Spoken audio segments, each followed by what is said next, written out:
Welcome to our second webinar then. We're going to continue on the topic of discipline and dealing with discipline issues. In this series of webinars that we have on discipline, we're talking about cases that we have studied. And this case specifically will be the case of one student rather than a group of students as we had in a previous webinar. So we're going to start with the discussion of the case. So we're going to be talking about the aspects of the case and what was going on, why we decided to bring it to be the topic of one of the webinars. Then we're going to carry on to the investigation of the case. So what do we do after we have found that we actually have a case in our hands? And finally, we're going to be talking about a solution for the case, or rather, solutions, because I think that whenever we talk about case studies, we actually have to be dealing with a series of different alternatives that we have to make use of in order to deal with what is going on in our classroom, right? Loading. No. It's not going to be about the same group. Actually, as I was saying, last week we were talking about a group, and this week we're going to be focusing on one student. And in fact, I like to call this case the case of that one student. I think we've all had the student that was the troublemaker, or was seen as that student that we sometimes just can't figure out what to do to handle with that student, and that's why we decided to focus on this topic this week. Well, let's carry on to the discussion then. So he was a T3 student. He was an 11 or 12-year-old. I'm not going to use his real name here, but I'm going to be calling him Bruno, okay? It was the first time studying with us, so it was a group that had just been formed in one of our partners in Cultura Inglesa, and he had never had any sort of experience studying at Cultura Inglesa before. It was a group with 12 students. It was comprised of boys and girls, but after a while, as things started to get worse in relation to discipline, we had many girls who had just decided to transfer to a different group, and that was complicated because of course we were lucky that we had two T3 groups happening at the same time, and therefore girls could actually transfer to the other group. But if we didn't, then we might have had some trouble with the fact that boys were sort of kicking girls away or scaring girls away from this one group. In fact, I ended up having only 6 students in this group at the end of the term, and that was kind of scary as well. So what were the issues that happened in class that involved this one student, Bruno? So he was, of course, always disrupting the lessons. So he would talk to other students. He would use Portuguese all the time to talk. Even when talking to me, we often see that sometimes students will talk in Portuguese to each other, but they will talk in English when they talk to the teacher. But this is not the case with him. He would just refuse to use English when he was speaking, and that was actually a problem because well, they're expected to be using English all the time, not only when talking to us, right, or when performing a task.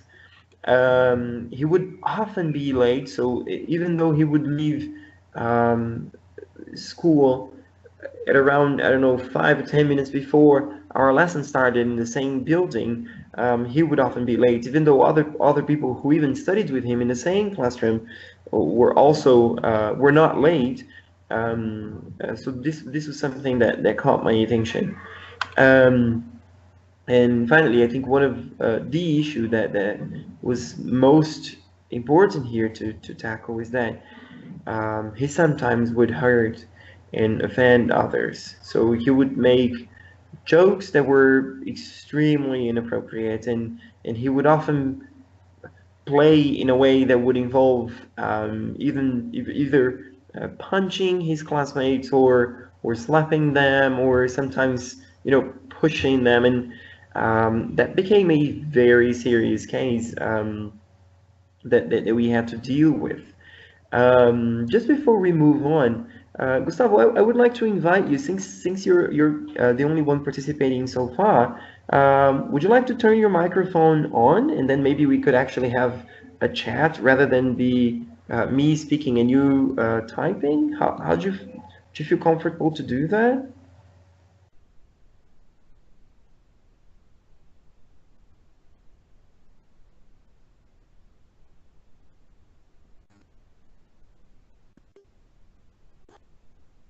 Okay, okay. Then I'm going to here. I'm going to ask you. Then you can click on unmute, or maybe there we go. I think I can do that from here. Okay, to try saying something. Can you hear me now? Yes, yes, I can. Yes, absolutely. Okay, I can hear you clearly. Great. So I'm going to ask you the first question then. If this was the case with you, if you had this student in your group, what do you think you would try to do? What would be the steps that you would take to deal with it? Oh, well, I guess I would try talking to him like at the end of the lesson, or maybe during the lesson if it was very serious, then I would try to communicate with the parents, see if there's any improvement. I don't know. In fact, I've had groups with discipline issues too, so that's why I've been participating in these webinars. So I would like to have some ideas, better ideas. I see. No, I think your ideas, they're valid. I mean, in fact, I think it would be the first thing that I would think of doing as well, and I think that's important that we understand that yes, this is exactly what I think should be done. It's really the I think the expected action that we should take, right? We're gonna move on the discussion here to what actually didn't work. We would, as you said, I think that the first actions that you mentioned, they were exactly what I tried to do. So I asked him to stay quiet, and I would often call his attention during the lessons, and sometimes I had to tell him off and go like, Bruno, that's not okay. This is not what we should be doing, and this is not what is expected of you. And yeah, it got to the point of me having to call parents. And I think what was interesting is that, as you mentioned, these are the three actions that we all resort to, and I think that they tend to be very effective initially, and sometimes, of course, they might not work. But I think that they are the first initial steps that we have to take. Two of the things, however, that I think were very interesting about calling his parents was. I didn't call parents to just say, look, this has been happening, and I've tried everything, so you have to do something at home and talk to him at home so we will solve this problem, I think two of the things that we have to question parents when we call them sometimes is what's being happening. I think we sometimes have to investigate what is actually going on outside the classroom. So is everything going okay with him? Is something happening in the family? Is there any trouble that he's been going through, or even at school? Is there some sort of problem that he has been having at school regarding his performance or friends or teachers? And then I think another very important question that we have to ask is the same thing, the same behavior issues happening at school? Because sometimes we tend to think that, oh, he's like this everywhere, and he might not be the case. Maybe at school he has a completely different behavior, and then it's really related to what we are doing in our lessons. But it could be the case that it's the same at school, and then it's actually something related to the attitude of the student. So I think it's very important that we first define that. Does that make sense? Yes, and from experience, oftentimes just talking to the student or talking to the parents, I think it doesn't result in a long-term solution, you know. Mm-hmm. Sometimes they improve a little in the next few lessons, but then it starts happening again. So I think it might be something deeper, as you were saying. Yeah, exactly. And sometimes I think that investigating can sort of help us relax a little bit in relation to the situation itself. Because if I know that, for example, the student's parents are going through a divorce or the family is going through a very hard time, it might be comprehensible that he's behaving in a certain way. For example, because he needs some sort of attention, and this is how he found out he would get it, right? Um, but I think then we're moving on to the next step of what we have to do. I think it's investigating, right? So you get a picture of the case and then, okay, let's find out. But I'd like to throw another question to you. I mean, why do you think we should investigate? Why? Now Mm-hmm. investigate. Mm-hmm. Why we should Why should we? investigate? Why? Yeah. I mean, why should we look into what's going on? Well, I guess it gives you more knowledge about on what to do, because if you only talk to the students or talk to the parents, you're merely focusing on the result, and by investigating, you may grasp something about the causes as well, isn't it? Mm-hmm. Yes, absolutely. I think you nailed it. I think it's exactly that. I think we have to go a little bit deeper and not only look at the, and I of course between quotes like uh, not only look at the symptoms, but look at the root of the problem. So what is actually causing the student to behave like that? And sometimes we might not find out, and I think it's okay if we don't. We have to try. Well, we can try, but sometimes we might not find out. Um, and how can we investigate? Can you think of some ways in which we can uh, find out things about students in general, not only this specific case? Well, there was a step of talking to the parents, as you said, but I think we Mhm. can also have a certain types of activity in class in which students ask each other about their routine, or ask each other, or talk about it, or when they're personalizing content, and then you may get certain hints on what's been going on, I suppose. Mm-hmm. Yes. Any other ideas? I don't know. Maybe by asking them to write about something in their lives in a composition. Okay. Yes. And I think I hadn't thought of something like that. I think designing activities in our lessons that will help us get some insights on what's going on and how students feel about certain things. I think that's actually very interesting, and it's sort of disguised, right? It might help in Yes. the way that, yeah, yeah, it might help in the way that they're they might be less likely um, to to to feel reluctant to share something because they're talking to peers, not to us, not to parents.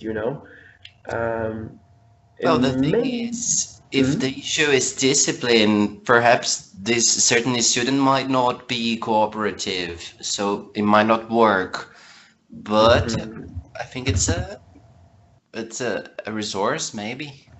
Yeah, yeah, and but I think that it sort of diminishes the pressure as well because I'm just writing your suggestion here to have it on the chat if we have to go back to it.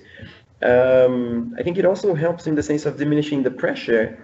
If you think about it like this, so you call parents and then you say, "Can you please talk to him and investigate and find out if something is going on?"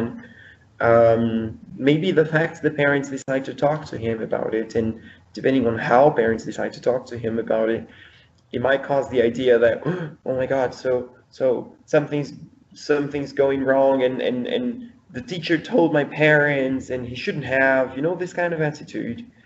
Yes, So perhaps designing activities can help a lot. And here are some of the ways that I thought we could also investigate not only this case but all cases. So we can check easy. I think looking at the system and looking at what other teachers have registered there, and looking at data such as does this student show good performance overall, and is he or she the kind of student who is absent very often in other courses, or has it just been happening in my case, and of course, have parents been contacted many times, because sometimes we contact them and then we add to the system, like, okay, I contacted them and I contacted them and I contacted them, and again and again and again it keeps appearing. So you can check if that's been going on for a while. You can even check when it started. So from T1 to T4 the student was doing fine, and in T5 I can see many different calls to parents, so something happened here. As you mentioned, we can talk to parents, we can talk to previous teachers, and one thing I think that is very important is that um, we keep it very objective. Sometimes we're going to talk to teachers and we're going to hear things such as, this student, I tried everything, nothing works with him, and oh my God, yeah, you're teaching this student, I'm so sorry, because they probably had an experience that wasn't very pleasant. And we need to be careful not to remember the first webinar, not to fall into the trap of first impressions. And sometimes this first impression might come from previous teachers, and this can be a problem for us. As you mentioned, designing tasks. Well, I'm sorry, you were going to say something. I was going on that note, like oftentimes we see, we witness teachers in the staff room complaining about attitude and how it makes them feel, and how the student is not doing what is expected to be done, and not focusing on the actions itself, right? Yeah, exactly. I think sometimes we might be focusing too much on the problem rather than on the solutions we could be looking at, right? Yes. So you mentioned designing tasks, and I think observing the student during lessons is really important as well. Like realizing what makes this student happy. And I think we don't think about it very often. What makes my student individually happy? When is he or she most engaged? Or when is he or she not engaged at all? And sort of collect this data so that we can use it when dealing with a situation. And of course, talking to him individually. And I think that actually hearing the student can be very helpful. So treating this person, this student in front of us, as an individual who has feelings and emotions, and who is going through a lot of pressure at school and sometimes at home as well. This is really important to take into account. I don't know if you agree with me, Gustavo. Do you feel that sometimes we tend to disregard students' problems? Like they'll come to us and say like, oh, but I have so much to do at school, and sometimes our reaction is like, oh, come on, you're a student, you're a teenager, you don't know what real stress is and what real pressure. Do you feel that sometimes we do that, or is it just my impression? No, I agree with you. Like, we tend to unconsciously compare their lives to our own, and we think that we do too much, and sometimes you are very immersed on what you have to do, what you have planned for the lesson, and you Mhm. kind of disregard these types of, I was gonna say interruption, but it's not an interruption, right? Mhm.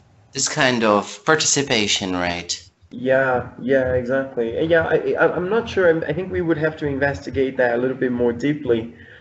But I think that sometimes we tend to forget that at this age, um, not having new clothes to go to a party, it might be a really stressful thing, right?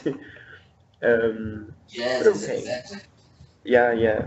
But moving on from investigating then to sort of like solutions of what we can do. And I think I wrote solutions here on purpose, with a very clear purpose. That is, um, I think it's questionable whether we can actually find solutions for cases like this, because I'm not sure if we're actually talking about a problem, and if it's not a problem, then it shouldn't really be, we shouldn't be looking at it as if it could be solved.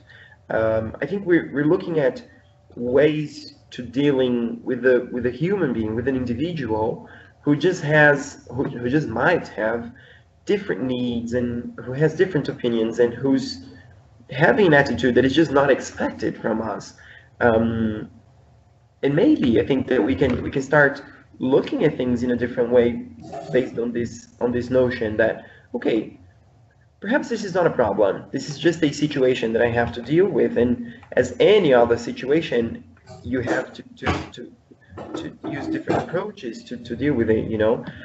And then I think when we think about these approaches, when we think about these so-called solutions, we need to also understand that they might not be forever, because again, you're not fixing something, because it's not broken and it's not a problem. But whatever you try and that is successful, it might be just temporary. And I think it's okay to accept that it might be temporary. So you try something 1 week and it is successful, and after the second or third week, it starts not working anymore. And then we get frustrated again. And I think we have to understand that sometimes you're going to try something and it's going to be successful for a short period of time. And it doesn't mean that it doesn't work. It just means that it works for a certain period of time. And that we have to work out a different solution after a while, because maybe the student got used to it, or maybe it's becoming too predictable. Another thing that I think is extremely important that we do is we need to acknowledge and accept the sort of contribution that this student is making. So actually understanding that that student might have something interesting to say, because of course he would be interrupting what I had planned for my lesson, but sometimes he would actually interrupt me to say something that was relevant and that actually made sense within the context of the lesson. Maybe it wasn't the best moment for him to be contributing like that, but I think acknowledging his contribution and understanding that, okay, maybe he's going to make these kind of contributions from time to time that are disruptive, but we have to accept. And sometimes we need to understand that at this level of development, and I mean really the development of their brains, we might have to deal with this kind of thing, and it's okay. It's really okay. We just have to align our expectations. So, am I expecting this student to act like this? Is he actually going to act like this? If the answer is no to the second question, then what's wrong is our expectation, not the way the student is acting or behaving. Of course, I think the third one that I'm going to show is kind of, should be kind of obvious, but I think we sometimes take it for granted. That is building stronger rapport. And when I mean building stronger rapport, I'm not talking about knowing the student's name and just being polite, because we can know people's name and be polite to them and not have any sort of rapport. I think that we need to understand that building rapport has to do with understanding what we can do to make this student feel valued, what we can do to make this student feel like they belong in the group, and feel like we actually care about them, and that like we actually pay attention to what they're doing. And I think going back to the previous step can be very profitable in that sense. Sometimes they'll make contributions in Portuguese, and they'll make contributions that have nothing to do with the lesson, but instead of going, oh, please don't say anything, please not now, or Gustavo, again, please be quiet, or I'm sorry, I said Gustavo, but I had Bruno in mind. Bruno, again. It's okay. I think we can sort of change the way we react to these things, and we can go like, oh, that's very interesting, can you tell me about it later? Instead of not now. Or, oh, cool, can you say that in English? Instead of, in English, please. And I think this helps build rapport in the sense of showing them that we understand what's going on there, and that they feel so anxious that they have to say something, or that they have to stand up and do whatever it is that they do, you know. Um, and I think also taking things a little bit more lightly. So understanding that it's okay to laugh at certain things that happen in the classroom, and that we can, you know, we can work things out, even though it takes a while to take care of the fire that might be lit up. Sometimes just laughing and going like, ah, okay, that's funny. Now sit down and focus, because you've had your fun, but now we actually have to do some work here. So let's get to work, you know. Of course, these three, they don't help much when it comes to the fact that he was hurting and offending others, for example. But I think that this here might help a little bit, making sure that he understands that what he's been doing is not okay is extremely important. He's not, you see, he's not going to react very well to us telling him that he has to behave himself if we don't build stronger rapport. But we can make daily agreements. So every single day in the beginning of the lesson, rather than in the end of the lesson, talking to him and saying, look, today I'm expecting you to do this and this and this. And today, your peers are going to be expecting you to act like this, you know. And this can help a little bit, because in the beginning of every lesson, being reminded of what he's expected to do sort of might help him build this sense of responsibility that he has to, that there are expectations in relation to what he'll be doing, you know. We can also sometimes, if it's the case of a student who actually needs a little bit more attention and who needs a little bit more of us close to them, I think we can put him in the spotlight in the sense of, okay, so you're going to be my helper today. You're going to be the one who's going to help me handing reusable sets. This might give him something to do that makes him feel like it's meaningful, and he's part of the lesson, you know. And then this brings us to assigning him and the group some responsibilities. So giving them something to do, giving them a task that is connected to their attitude and to their behavior, for example. The idea of the cards that we mentioned in the previous webinar, that is assigning students and groups responsibilities. And I think that these can come in a variety of ways. So it can be, you, Joãozinho, you're going to be responsible for not letting anyone speak Portuguese today. And you, Bruno, you're going to be responsible for when somebody stands up, you're the one who has to tell them to sit down. And once we assign them certain responsibilities, we can also negotiate in the sense of, so you're responsible for not letting people stand up. Can you stand up? No, because you have to be the model. Because if you stand up and then you tell other people not to stand up, will they respect you? You know, so you sort of raise this awareness that in order to be responsible for something, they also have to be responsible for their own actions. And finally, it's really important to align actions with parents. So yes, we're going to have to talk to parents sometimes to let them know that their son or daughter is behaving in a certain way in class. But we also have to provide parents with sort of ideas that they can use in their house, so that they help us, you know. And not only in the sense of, please talk to your son, he's just acting like this and like that. Being more assertive in the sense of, look, he's been doing this, and this is my action plan, so I've been doing this in class, and I think that if you start doing this at home, this is going to help me a lot. And something very clear, like, I don't know, let's say the student hasn't been doing their homework, so negotiating with parents. When is a good time for you, parent, to sit with your child and do homework together? Do you have this sort of time? Because if you don't, we're going to work out a different solution. But if you do, then I suggest we start, I don't know, having daily meetings, you and your son, you and your daughter, in which you're going to be doing homework together. And then it's a commitment that the parent also has to stick to, of course. So these are some of the ideas that we can use in order to deal with that one student, and I think it's really important that we bear in mind that at the same time we're taking actions to deal with one student, we're also taking actions to deal with a variety of students. And we're going to have 20, 21, 25, if you're talking about entry, students in one classroom. And sometimes we might not be able to have this kind of thorough work with all of them, but it's important that we tackle these most urgent matters, the matters that have been actually being a trouble, some sort of trouble to the lessons that we're teaching, and of course to the learning that the students should be having. Does that make sense, Gustavo? I mean, would you like to comment on any of these suggestions? No, I mean, I quite agree with that. I was gonna ask you about the case you were commenting earlier. Mhm. If it's a real case, how old was the boy? He was 11 or 12. He was a T3 student.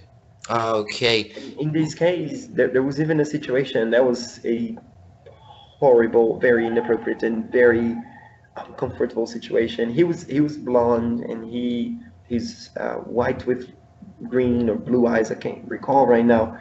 And he one day just decided he would imitate Hitler, and that was very complicated Oh, because it's attitude, and it's something very serious. And of course, at that moment, I think talking to him immediately was the best solution. So just going like, Bruno, that's not okay. You can't do this, and it's not the kind of thing you should do in any sort of situation. And just sit down with him and actually have a talk about how he should be more responsible with his actions and the seriousness of what he was doing. So of yeah, course. it was a difficult case, but I think taking some of these steps helped me. Was it a solution? No.